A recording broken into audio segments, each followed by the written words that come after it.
wabarakatuh. Apa kabar anak-anak ibu semuanya? Semoga selalu dalam keadaan sehat dan bahagia selalu.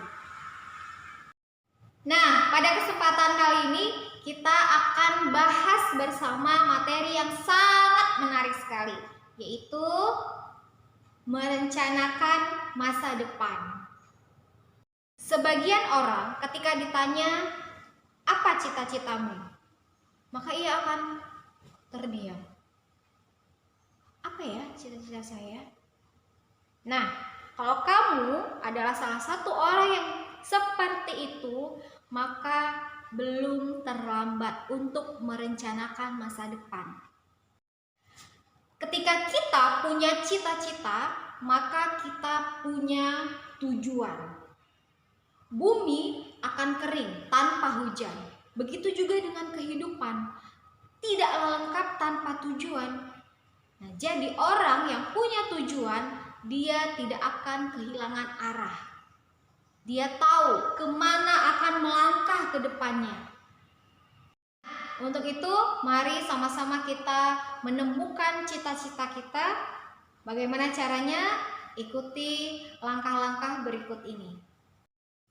Sekarang, ambil pena dan kertas, lalu jawab pertanyaan ini. Kalau sudah tua nanti, ingin hidup seperti apa? Cara yang paling mudah adalah bayangkan mau seperti apa di masa depan. Bisa jadi jawabannya adalah ingin hidup senang-senang, ingin punya pemasukan tanpa harus bekerja, dan lain sebagainya. Nah, coba sekarang lebih spesifik lagi membayangkan masa depan. Jawab pertanyaan ini. Kalau sudah tua, saya sudah ngapain saja ya? Maksudnya adalah kalau sudah tua, kita sudah berhasil mencapai apa saja ya? Nah, ini tidak perlu terburu-buru. Difikirkan benar-benar dan boleh mencari referensi ke internet atau ke buku. Nah, itu boleh ya, karena tidak bisa main-main. Kita benar-benar membayangkan ketika kita sudah tua, kita berhasil mencapai apa saja. Nah, jawaban kita pasti beragam. Nah, berikut ibu contohkan, misalnya untuk anak-anak ibu yang ada di daerah kepulauan. Pertama, ingin sudah punya usaha sendiri di bidang perikanan. Kedua, sudah membayangkan di masa tua punya pengalaman kerja ataupun training baik di dalam negeri ataupun di luar negeri. Lalu yang ketiga, sudah punya produk sendiri yang kualitas ekspor. Nah, ketika kalian sudah selesai membuatnya tadi, berarti kita sudah berhasil membuat yang namanya paragraf mimpi. Berarti paragraf mimpinya adalah saya ingin punya usaha di bidang perikanan. Dan saya juga punya pengalaman bekerja atau training baik di dalam ataupun di luar negeri. Serta saya akan memiliki produk perikanan dengan kualitas ekspor. Selanjutnya, cari kata kunci dari mimpi kamu. Tadi yang pertama adalah punya usaha di bidang perikanan. Berarti kata kuncinya adalah usaha perikanan. Nah, dari situ berarti apa saja yang harus kita persiapkan untuk usaha perikanan? Pertama, kita harus belajar bisnis, negosiasi. Lalu apalagi? Budidaya perikanan, bagaimana menciptakan atau membuat suatu produk perikanan yang unggul dengan kualitas unggul. Nah, seperti itu. Lalu ingin punya pengalaman kerja atau training baik di dalam ataupun di luar negeri. Nah, kalau di luar negeri berarti yang pertama harus bisa bahasa Inggris. Nah, mulai dari sekarang belajar bahasa Inggris. Kemudian yang ketiga tadi adalah ingin punya produk dengan kualitas ekspor.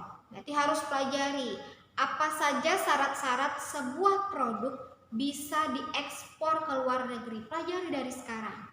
dan mulai memikirkan apa ya produk yang bisa laku di pasaran ekspor impor di Asia maupun di seluruh dunia. Untuk kita bisa tahu apa saja yang harus kita pelajari, kita bisa searching dulu, cari tahu. Kalau saya ingin jadi dokter, apa ya yang harus saya lakukan dari sekarang? Apa yang harus saya persiapkan? Nah, itu tadi secara detail perikanan. Nah, mungkin kalian ingin yang lain, ingin jadi guru, ingin jadi bisnismen, boleh tulis secara detail. Untuk mencapai cita-cita yang tadi, sekarang jawab pertanyaan ini. 5 tahun lagi kamu sudah harus menjadi seperti apa? Nah, kalau kita ambil contoh yang perikanan tadi, contoh ya, 5 tahun lagi saya sudah bisa bahasa Inggris.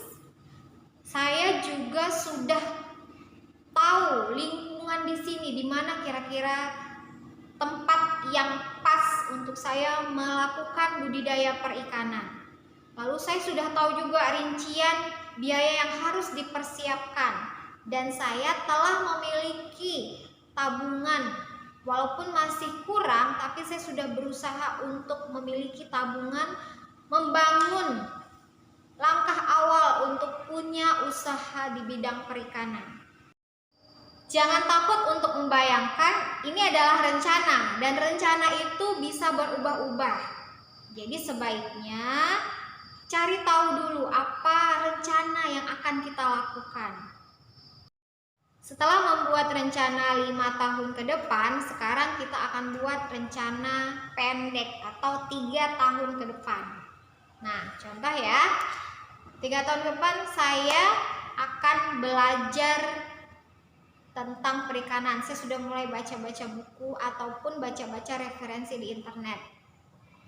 Kemudian saya akan belajar bahasa Inggris karena saya ingin punya pengalaman training atau kerja di luar negeri.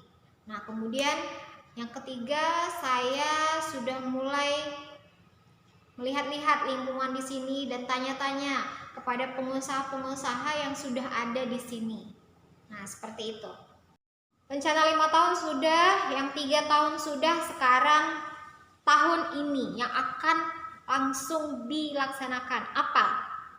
Jadi kalau anak-anak ibu yang masih belajar, luangkan waktu walaupun hanya 30 menit, 20 menit untuk mempelajari hal-hal yang harus dipersiapkan di atas. Ya. Selanjutnya, cari tahu ilmu yang paling kita sukai. Contoh, kalau misalnya tadi anak-anak ibu memilih di bidang kesehatan, berarti ilmu yang paling sukai apa? Misal biologi. Nah, luangkan waktu lebih untuk mempelajari itu, atau suka bahasa Inggris, begitu juga luangkan waktu lebih untuk memperdalam ilmu itu, karena kalau sesuatu yang kita sukai akan lebih mudah untuk kita pahami. Apakah sudah selesai? Belum, masih ada selanjutnya. Buat target bulanan. Nah, contoh ya, kalau belajar biologi, bulan ini saya akan fokus pada materi peredaran darah manusia. Nah, benar-benar fokus di bidang itu. Benar-benar perdalam, cari tahu referensinya, tanya pada guru. Dan 1 bulan itu betul-betul satu materi itu saja luangkan untuk memperdalam. Tentunya selain pelajaran sekolah ya, karena ini kita lagi menentukan pelajaran yang disukai menuju cita-cita kita. Nah, setelah buat target bulanan sudah dilakukan, sekarang saatnya kita evaluasi. Apakah kita senang dengan ilmu yang kita pelajari 1 bulan ini? Apakah cocok dengan yang menjadi tujuan kita? Nah, kalau kalian merasa bahwa tidak cocok, kalian boleh pindah untuk mempelajari skill yang lain atau ilmu yang lain.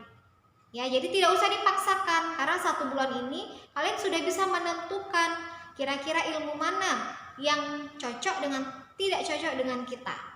Bisa jadi juga kamu merasa cocok dengan ilmu ini, tapi tidak paham, misalnya belum menguasai, tidak apa-apa, lanjutkan bulan berikutnya untuk memperdalam lagi lebih lanjut, cari orang yang paham, cari referensi lebih banyak lagi. Nah, jadi jangan khawatir, berarti kalian sudah mulai menemukan kecocokan pada ilmu tersebut. Nah, ingat, cita-cita itu bisa berubah ya seiring dengan berjalannya waktu, seiring dengan kita mulai mendapatkan informasi baru. Bisa juga berubah karena lingkungan kita, kesukaan baru kita. Jadi, kalian tidak usah bingung atau harus pada satu cita-cita itu saja, tidak. Jadi, cita-cita bisa berubah. Jadi, hari ini kamu mau mulai ngapain?